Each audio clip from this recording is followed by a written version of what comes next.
Yesterday, Todd McShay dropped his latest two-round mock draft, and today, Mel Kiper followed up with his latest two-round mock draft. So why don't we go over these with 2 weeks left remaining to the NFL draft and see who they got the Eagles selecting?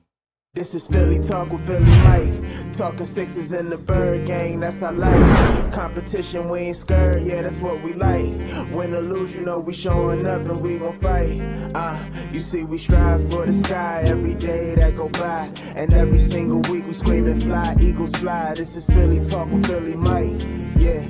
This is Philly Talk with Philly Mike, yeah. What is going on, everybody? I go by Philly Mike, and this is the Philly Talk Podcast. And today, we about to talk about Mel Kiper and Todd McShay's latest mock draft. Now, before we get into it, help your boy out and hit that like button, subscribe if you are new, and ding that notification bell so you know when these videos drop. Shout out to Manscaped for sponsoring this video. Use promo code PhillyMike for 20% off and free shipping. I'm telling you, you won't be sorry.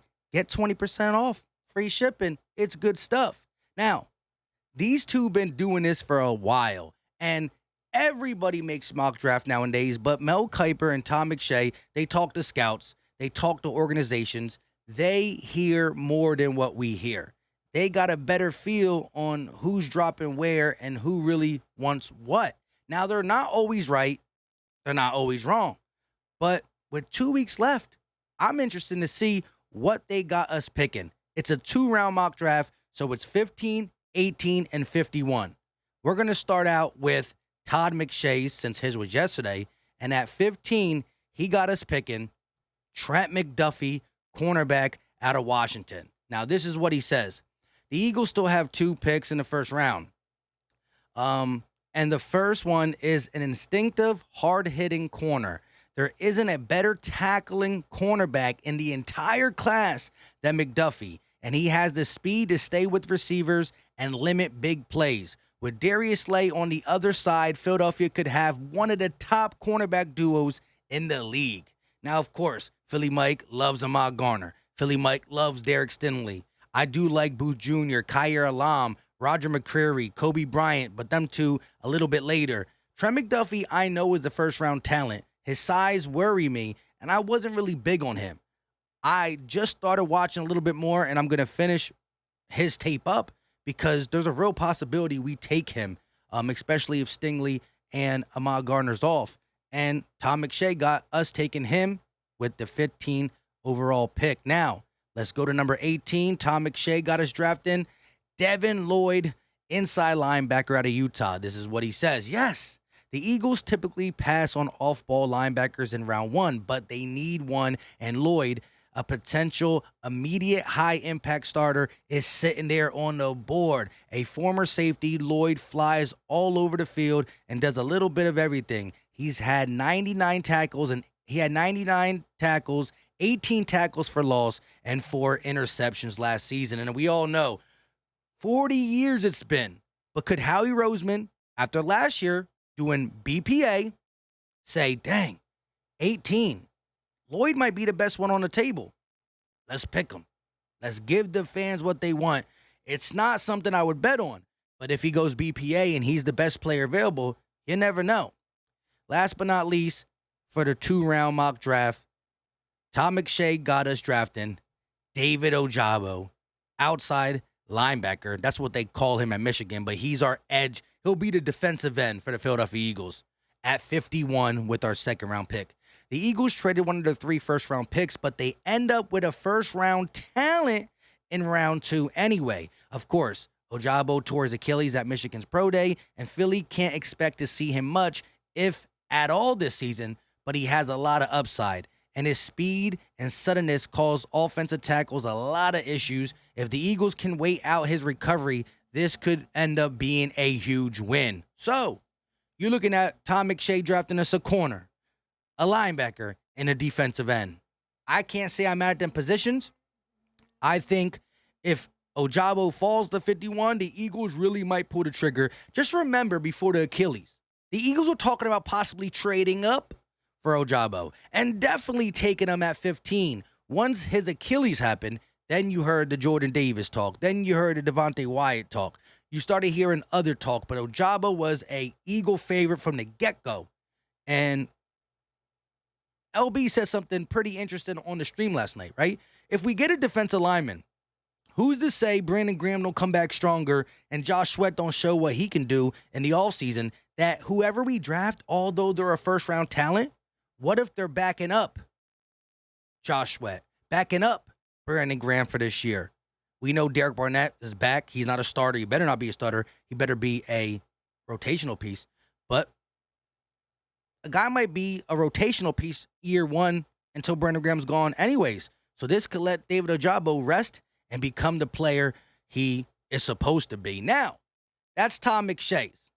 Let's go over to Mel Kiper's first round, 2-round mock draft. And again, his drop today. So with the 15th overall pick, he got the Philadelphia Eagles selecting Chris Olave, wide receiver out of Ohio State. After last week's trade with the Saints, the Eagles now have one fewer first-round pick, but you have to think they'll take a receiver with one of them, right? Question mark. If they're committed to using 2022 as an evaluation year for Jalen Hurts, they should give him the tools to succeed. Olave had 7 touchdowns out of the slot last season, but he can be moved outside too and use his 4.3, 940 speed to get open. Hurts would love throwing to him. Devontae Smith with Dallas Goedert working the middle of the field. We heard about who's better, Garrett Wilson, Chris Olave. Wilson, versatile, Olave, versatile. But when you look around this draft for route running, Chris Olave always sits at the top of the draft. Plus, he got the 4.39 speed. A lot of good wide receivers. Mel Kiper's been high on him, and that's his pick for 15. I like Chris Olave. I don't know if I would say he's the number one wide receiver in the draft, but who knows? What if Jamison Williams off the board? What if Garrett Wilson's off the board? What if Drake London's off the board? Who knows where Treylon Burks is going to be at, right? So Chris Olave is one of the ones that you can stamp and feel really good about. And this is Mel Kiper. This ain't Philly Mike. This is Mel Kiper. He got us taking Chris Olave. Let's look at pick number 18 for Mel Kiper. Nakobe Dean, inside linebacker out of Georgia.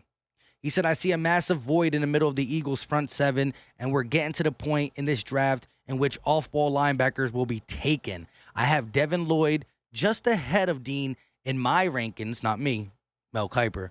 But there are teams that will fall in love with Dean's intangibles. He's a tremendous teammate who was the leader of a national champion historic defense. He's a little undersized, but he can play sideline to sideline. And yeah, people talk about his short arms and him being undersized. But put on the tape, there's no linebacker that moved better than Dean and made more plays than Dean. I like both Lloyd and Dean, and I was going to break them down, but I kind of fell off linebacker because I didn't think we were going to take them. But it's crazy. Both McShay and Mel Kiper think that if they're there at 18, you just pull the trigger because BPA. Again, it's against our religion. But guess what? BPA might be there. Now, last but not least, at pick 51, Mel Kiper got us going. Drake Jackson, defensive end / outside linebacker of USC. Now, I didn't really look too much of him. Actually, I started to because I thought he was a second and third round pick. I didn't really hear anything linked to the Eagles, and I'm not big USC fan, so I barely seen a little bit of his stuff. There was a time, this is what Kiper said, there was a time when I thought Jackson might be a top 10 pick, but he never quite put everything together for the Trojans. Still, NFL teams will see his size, 6'3", 254, and physical traits and think they can coach him to hit his ceiling. For the Eagles, Jackson might be a situational pass rusher at first while he develops his game. Edge rush is clear need for Philly. And like Ojabo, who would sit on the bench, you got BG, Sweat, Barnett, even Milton Williams. So if you have a rotational piece in Drake Jackson who develops like a Josh Sweat and becomes your outside guy when Brandon Graham and Derek Barnett are gone, cool. I don't know too much about him to say I think he'll hit his ceiling versus I think he'll be an average player in the NFL. If you know about Drake Jackson, let me know in the comment section. These are Mel Kiper's and Todd McShay's mock drafts. 2-round mock drafts. Again, this one has Chris Olave, Nakobe Dean, and Drake Jackson. That is wide receiver, linebacker, and edge. Both had edge. Both had linebacker. One went wide receiver. One went cornerback. Now, I know you guys have your own mock drafts. Philly Mike got his own mock drafts, and we're going to be getting really technical with the draft content with 2 weeks. I'm going to have a live stream where you do your own mock again. I do my own mock, and we also going to be breaking down. Top 5 receiver video is almost finished. Just looking at the right time to drop it. With that being said, whose mock draft do you like better? Mel Kiper or Todd McShay?